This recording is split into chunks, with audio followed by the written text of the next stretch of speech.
Hi everyone, Reverend Stephanie Wild here, psychic medium and spiritualist minister. I am back with another miracle moment. I haven't done one of these in a while, but I'm getting excited because my podcast that I am co-hosting with my longtime friend Marco Meister, who's also producing it, is launching soon. We're thinking May 1st. So that podcast will be me taking everyone through the workbook, the lessons of A Course in Miracles, but there are 3 parts to it, and a very important part is the text, and those are the theoretical underpinnings of it, right? And it's very important to read that, to experience the text, or to understand it. So I'm hoping to do that for you, right, and translate it, because it's so thick with Christian symbolism and all of that, and it's really alienating and confusing because the Christian terminology is used in a different way than Christianity uses it, and it's just, so that's my whole reason for doing all this, is to translate it for everyone, make it so easy to understand. So what I do is I just open up the book to the text, and I just see what paragraph it opens up to, and then I just rap on that, riff on that. So I don't sit and prepare talks. Maybe I should, I don't know, but I just trust that Spirit is working through me, and here I go. So page 380, it's actually section 4, paragraph 1. So but you don't even need the book anyway, you just listen to me. So let me read the paragraph and then I'll translate it. Okay. The holy instant is the result of your determination to be holy. All right, I'm going to translate a bit as we go.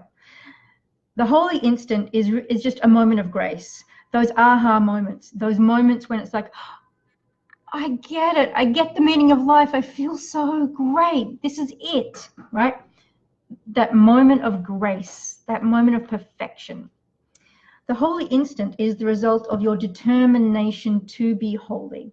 So these moments of grace result from our desire to have them.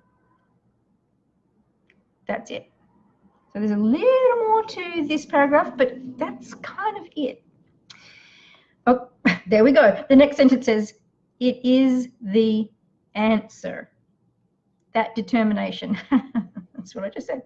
Okay.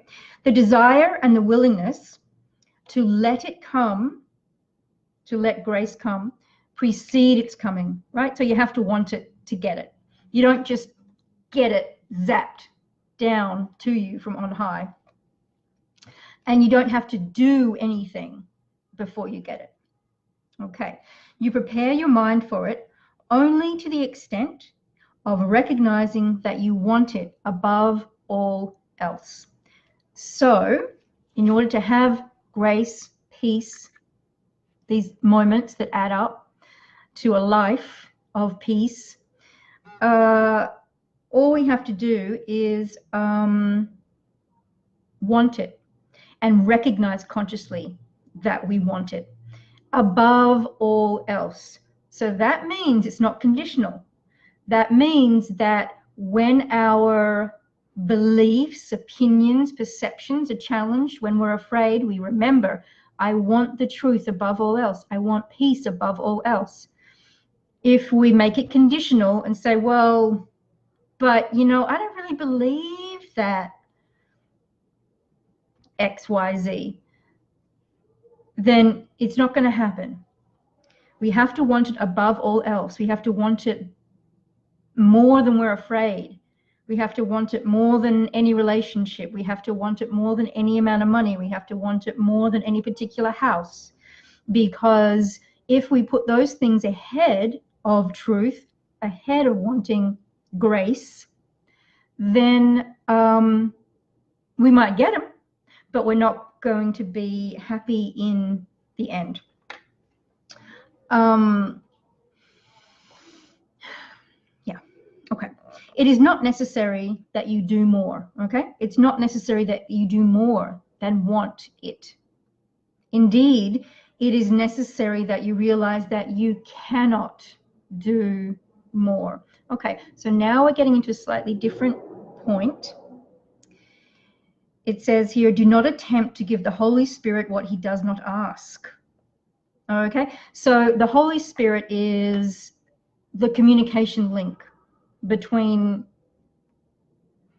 the I that we feel we are and the all that we feel we are separated from. We're not really separate, but as we practice becoming one with it, feeling like we're becoming one with it, we can think of the Holy Spirit as this communication link. It's the white light. And we say, open up, to the white light, have the white light. The white light could be golden light, it's that, right? The Holy Spirit, it's spirit. So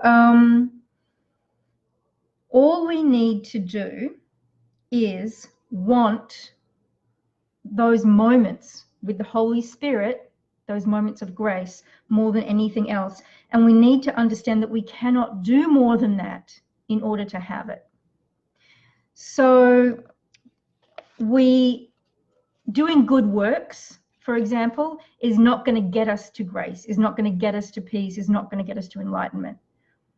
The good works here on earth come after, because that's inspired action, inspired by our connection, inspired by our connection with grace, inspired by grace working through us, inspired by the Holy Spirit working through us. It's not the other way around. We don't do good works and get karma points and then get rewarded with enlightenment, peace, grace, happiness.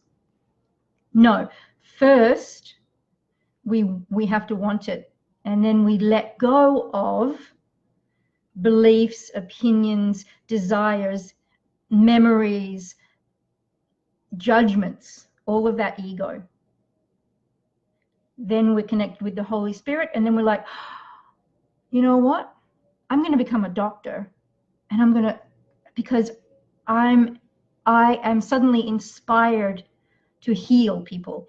Or, you know what, I've got this extra money, I'm going to give it to my friend who really needs it right now. She needs to fix her roof, and so on. Those things don't come first. Okay, because it says here, if we attempt to give the Holy Spirit all, if we attempt to give him what he does not ask, we're going to be anthropomorphizing him, which they kind of do in the book. We're going to be thinking of him, of the Holy Spirit, as separate from us. And that's not the truth, right? So then we're going to be saying, well, am I doing right? Am I doing wrong? Am I doing it good enough? And we're going to then be looking at other people and saying, well, you're not doing it good enough, and you're not right, and you're not believing the right thing. So no actions come before grace. Grace comes first, because you have a willingness to have it and to want it above all else. Okay, so the Holy Spirit asks but little. It is he who adds the greatness and the might. So, the Holy Spirit's not a person, okay? It's just that that's the way this is written, because in Christianity you have the Trinity, and the Holy Spirit was given by the church as a metaphor. So that's why I'm here translating it. It's not a person. It's just that white light, okay? And the white light is going to do everything. Once we're in line with it, once we've let all our ego go, we don't need to do anything, because we're in connection with the power of the universe, the power that makes babies grow, forests grow. We don't need to add anything to that. Okay. The Holy Spirit joins with you to make the holy instant far greater than you can understand. Okay. So even if we think we're on the right track, and we're going to do all this great stuff and good works and be wonderful people, if we just let go and let God, if we just align with the Holy Spirit, even greater things than we can imagine are going to happen, because you know, it's the whole of the universe rather than little old us. It is your realization that you need to do so little that enables him to give so much. Okay, so basically all this means is that we just got to want truth, go after it, no matter what happens, no matter how weird it seems. Once we're connected to the Holy Spirit, once we're connected to that white light, all the power of the universe is with us, and we will feel inspired then to take action. Okay, so that's it. Until next time, go with grace.